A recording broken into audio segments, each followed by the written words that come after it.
fois n'est pas coutume, Paul-Henri Burion improvise. Ce soir, il nous fait son match avec une mission, remporter José. Alors José, bien c'est le trophée du championnat du monde de la Ligue d'impro amateur. Nombre de jouteurs, Véronique. Un seul, Paul-Henri Burion. Thème de l'improvisation. Le mondial de l'impro, mais à la manière chantée. Eh bien, Paul-Henri, vous n'avez pas le choix, vous avez 1 minute pour nous convaincre. Ça, Michael, c'est pas un cadeau. Vous êtes là depuis 2 jours et vous commencez déjà. Je suis à Mons, c'est le match qui va se dérouler maintenant.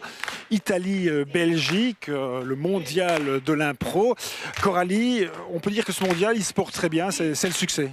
Tout à fait, ça a commencé la semaine dernière, jeudi 27 octobre. On est au 6e match ce soir et les dernières dates sont déjà complètes. Derrière nous, ce sont les Belges qui s'échauffent. Tout à fait, oui. Ils vous semblent bien ? Et je crois qu'ils sont chauds, ils sont prêts à affronter, jouer avec les Italiens, donc c'est super. Alors c'est un événement qui se porte bien, mais qui a encore des perspectives, de belles perspectives. Oui, tout à fait. Ça ne s'arrête pas à l'improvisation mondiale d'improvisation. On a aussi un championnat de Belgique. On a des adolescents qui font de l'improvisation à la FBIA. Il y a aussi des applis donc, qui est ouvert plus à des adultes. Donc il y a vraiment plein de choses qui sont faites en impro. Je vais m'approcher des Belges. On va les déranger. Christelle, Oui.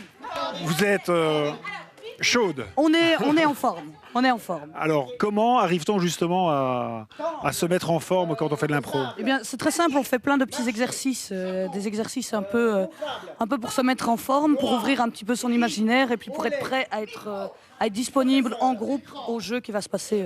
Je vous demande d'être une présentatrice télé et de présenter votre équipe. La caméra est là. D'accord. Bonjour mesdames et messieurs, l'équipe belge, que dire de l'équipe belge ? Eh bien, c'est une équipe très représentative de la population. Certes d'autodérision, elle aime également passer des petits moments de folie. Vous allez le voir dès ce soir à Mons. Je vais essayer de faire aussi bien que vous. On va voir maintenant un reportage d'un match qui a eu lieu dimanche soir, Québec-France, et c'est un reportage de Xavier Guillit.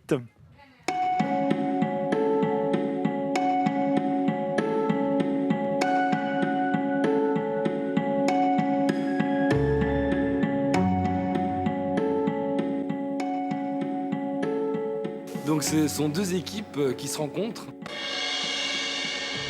Ce sont 2 périodes de 45 minutes. C'est l'arbitre, en l'occurrence moi, maître de jeu ici, qui prépare les thèmes et les catégories.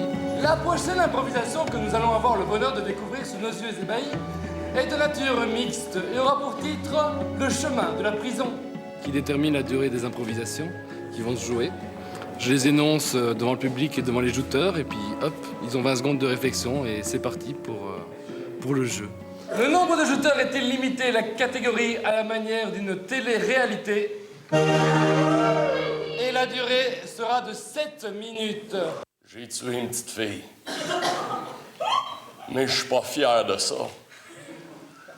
Alors, si je gagnais et que j'évitais l'électrocution, je veux que vous sachiez que je deviendrais un élément productif de la société. C'est à chaque fois le public qui vote. Et à la fin du match, on regarde qui a remporté le plus d'improvisation et c'est cette équipe-là qui gagne le match. On réfléchit pendant les 20 secondes. Alors, Maximilien, tu as gagné 2 places pour la... On commence tout de suite par une interview rentre dedans. Cling.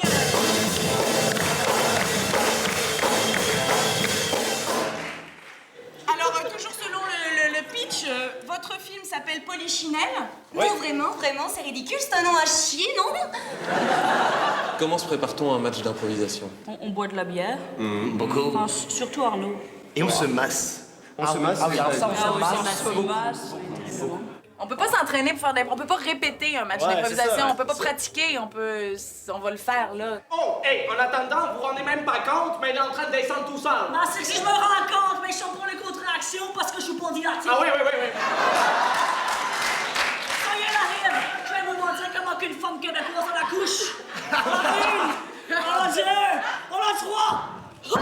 Hey, la de jeune, hache. Succès imminent. La catégorie libre. Testeur de matelas, un polichinelle dans le terroir. Des caméras professionnelles. Jacuzzi. Traîtrise. Nomination. On met le point quand on a envie d'y aller.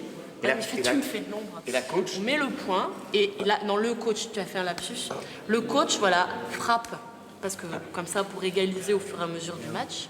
Et là, on dit si on a une idée ou pas. Et si on n'en a pas, on compte sur l'équipe pour nous en donner. Je croyais que la route appartenait à tout le monde. La route appartient à tout le monde, mais tout le monde m'appartient donc. Est-ce qu'il y a quelque chose que vous craignez avant de monter sur scène? Ben, que la rencontre se fasse pas, peut-être. Que chaque équipe fasse son truc de son côté, puis que même en mix, on n'arrive jamais à trouver des terrains communs. Comme j'adore faire du mal. Ah, moi aussi, c'est tellement bon, tiens. Encore. Ah oui, tiens. Ah, vas-y, fais-moi mal un petit peu. Alors, score final? 7-6 avec une victoire de la France, donc ça s'est joué à vraiment pas grand-chose. Alors, on a mis la barre haute. Les autres équipes, là, la France et le Québec, on va s'en rappeler longtemps.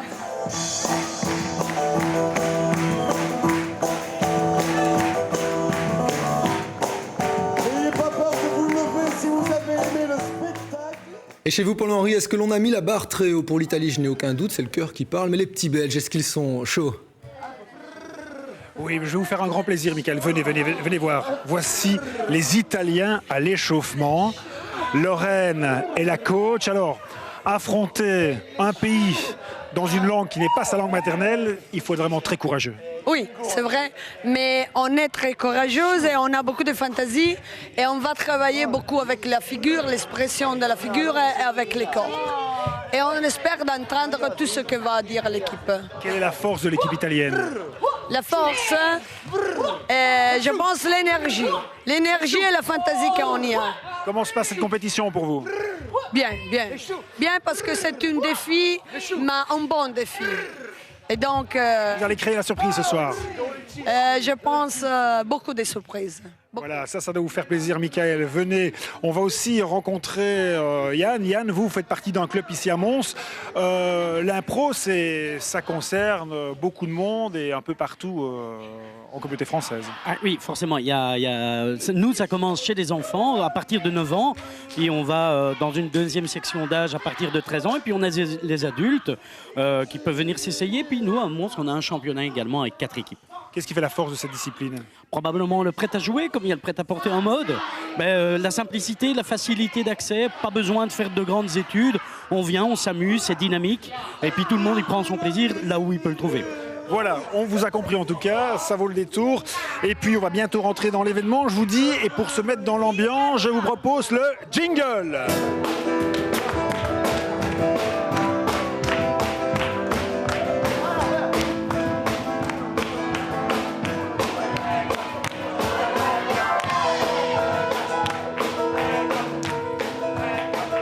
Voilà, et on va laisser l'équipe italienne et l'équipe belge s'échauffer. Ce mondial de l'impro, c'est jusqu'au 5 novembre prochain.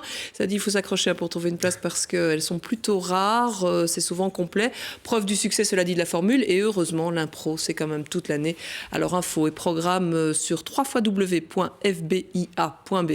Numéro de téléphone aussi à vous donner, c'est le 02 672 93 25, 672 93 25.